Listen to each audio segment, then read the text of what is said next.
안녕하세요, 원미연입니다. 의학의 발달로 평균 수명이 늘고 100세 시대를 이야기하고 있는 요즘. 화두는 노년층의 건강하고 행복한 노후 생활이 아닐까 싶습니다. 특히나 발기부전의 경우 나이가 들어갈수록 심각하다고 느끼더라도 적극적으로 대처하기가 쉽지는 않은데요. 그렇다 보니 잘못된 민간요법이나 검증되지 않은 치료법 등으로 몸과 마음이 상하는 경우도 많다고 합니다. 무엇보다 자신의 상태를 정확히 알고 치료하는 것만이 정답일 텐데요. 오늘 이 시간 숨기고 고민만 했던 남성들의 질환, 발기부전 치료에 대해서 실제 사례를 통해 직접적으로 해결해 볼까 합니다. 비뇨기과 전문의 박성훈 원장님 모셨습니다. 안녕하세요, 원장님. 안녕하십니까? 네, 반갑습니다. 반갑습니다.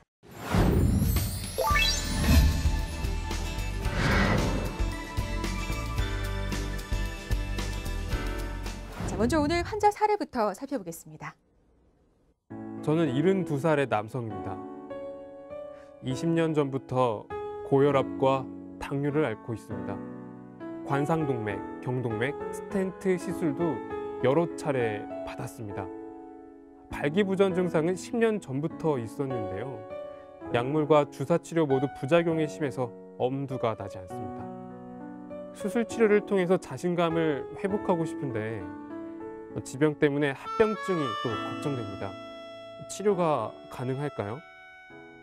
네, 이 사례를 보니까 일단 나이도 많으신데다가 지병이 있으세요. 고혈압과 당뇨병을 오래 앓으셨고 또 스텐트 시술 이력도 있으신데 이런 경우 좀 치료가 힘들겠다라는 생각이 드는데 어떤가요, 원장님? 당뇨랑 고혈압을 이분이 한 20년 앓으셨는데요.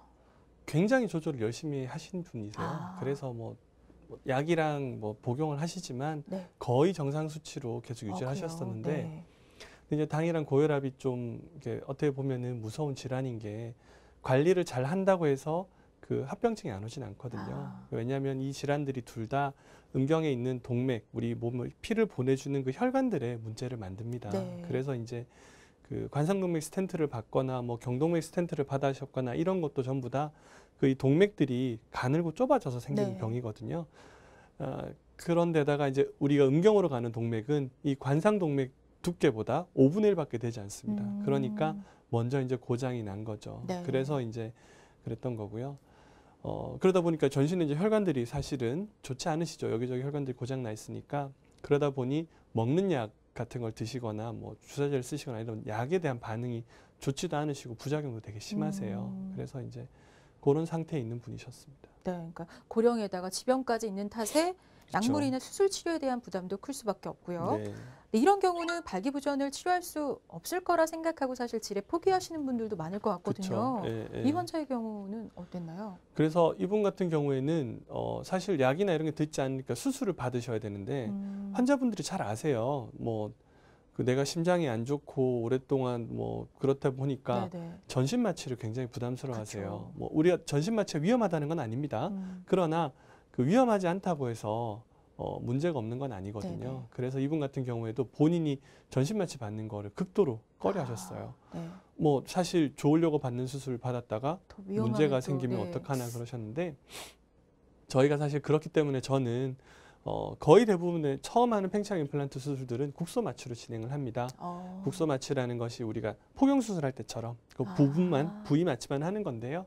그렇게 했을 때는 사실 심장이나 이런 저게 국소 마취 때 쓰는 약물들이 극히 안전한 약물들이에요. 그렇기 때문에 뭐 부작용이 전혀 없다는 건 아니겠지만은 특별히 그렇게 뭐 위험하거나 그런 약들이 아닙니다. 그래서 제가 뭐 지난 3년간 거의 뭐 3, 4년간 이제 수술했던 케이스 수가 미국을 제외하고 전 세계에서 제일 많습니다. 그리고 한 해 뭐 지지난달에는 제가 수술한 건수가 전 세계 제일 많고요. 근데 그런 많은 수술을 하면서도 마취로 인한 합병증은 단 한 건도 없었습니다. 그리고 앞으로도 없을 거고 이치가 그렇거든요. 그렇기 때문에 이 환자분도 이제 국소 마취로 수술을 받으실 수 있도록 제가 이제 설명을 드렸었죠. 그래서 팽창 임플란트가 이런 분들에게 가장 적절한 치료입니다. 어떻게 보면은 약물들보다도 합병증이 적을 수가 있거든요. 그러니까 고령의 나이에도 부담 없이 받을 수 있는 그런 수술이다 생각하면 될까요? 그렇죠. 이제 왜냐하면 원래 그런 분들 위해서 받으시라고 개발된 수술이니까 거기다가 수술 자체가 개발된 것도 그렇고 거기에 국소 마취가 더해지니까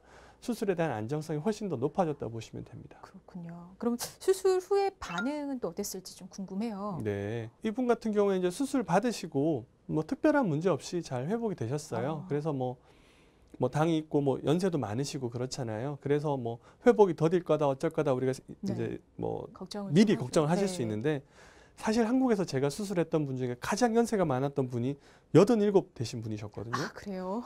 미국에서 저희 선생님이랑 같이 뵀던 분은 92살 되신 분이셨어요. 그래서 사실 뭐 우리가 그 시간적인 의미에서 나이하고 신체적 나이하고 좀 다른 것 같긴 네네, 해요. 맞아요. 그래서 이분도 회복이 빠르셨어요. 그래서 뭐 4주, 뭐 6주 지나면서 회복이 잘 되셨는데 이제 이분이 제가 기억나는 것 중에 하나가 네. 6주차 때 이제 펌프 혼자서 이제 저희가 교육시켜 드리니까 펌프 해보시고는 이제 되잖아요. 이게 되네 하시면서 활짝 웃으시면서 좋아하시는데 네. 이게 마치 뭘 보는 것 같았냐면은 왜 우리 아이들이 자전거 왜 처음에 혼자 타잖아요. 그때 좋아하는 것처럼 그쵸, 그런 성취감과 만족감 그죠? 되게 좋아하시더라고요. 이제 이게 이제 돌아왔다. 그래서 이분 같은 경우에 이제 나중에 얘기를 해주시더라고요. 6개월 뭐 1년 지나면서 2년 차 때 한번 내원해 주셨어요. 2년 차 때 내원하셔가지고 어르신 좋으셨어요? 그랬더니 어우 좋았어. 난 굉장히 좋았어. 그러시더라고요. 많이 써보셨어요? 그랬더니 2번 썼지. 2번 쓰셨대요. 그래서 아니 어르신 이 좋은 수술을 그러게요. 받고 2번 쓰셨는데 어떻게 좋으시다는 거예요. 그랬더니 웃으시면서 아유 우리 원장 선생님이 아직까지 젊으셔서 잘 모르나 본데 이거 꼭 그러려고 받는 거 아니야. 그렇게 얘기하시더라고요. 그래서 제가 여전히도 제가 좀 둔해가지고 이해를 잘 못하니까 이봐 원장 선생 하면서 얘기하시는데 본인이 연세가 많으시잖아요. 네. 거기다 지병도 오래되셨잖아요. 그러니까 거기다가 그것도 안 되잖아요. 네. 그러니까 내가 나를 건강하지 않다고 생각하는 게 얼마만큼 힘든 일인지 우리가 알아야 된다 얘기하시더라고요. 그것도 안 되니까 너무 건강하지 않다고 여겨주셨던 거예요. 근데 이게 되니까 비록 내가 나이가 들었고 지병이 있지만 나 아직 괜찮구나 그런 느낌에서 좋으셨다 그러더라고요. 그렇군요. 그래서 스트레스가 이제 그런 걸로 스트레스를 많이 받으셨던 거죠. 네. 그래서 그걸로 이제 더 이상 스트레스 안 받으니까 그래서 좋은 거야 라고 해주셨어요. 그렇군요. 그러니까 그날 제가 많이 배웠죠. 네. 그러니까 발기부전 치료를 통해서 이렇게 기능적인 부분뿐만 아니라 이렇게 마음의 에너지까지 채워가시는 것 같아요. 네네. 네. 이 사실 과거 발기부전은 나이가 들면 왜 그런가 보다 하면서 자연스러운 노화 현상으로 받아들여졌었는데요. 하지만 건강 100세 시대의 화두는 행복하고 또 활기찬 노년 생활인 만큼 발기부전을 노화 현상으로 여기고 방치하기보다는 더 적극적으로 대처하시면 좋을 것 같습니다. 원장님 말씀처럼 인생이 이렇게 활기차게 달라질 수 있으니까요. 자, 원장님 오늘도 좋은 말씀 고맙습니다. 감사합니다.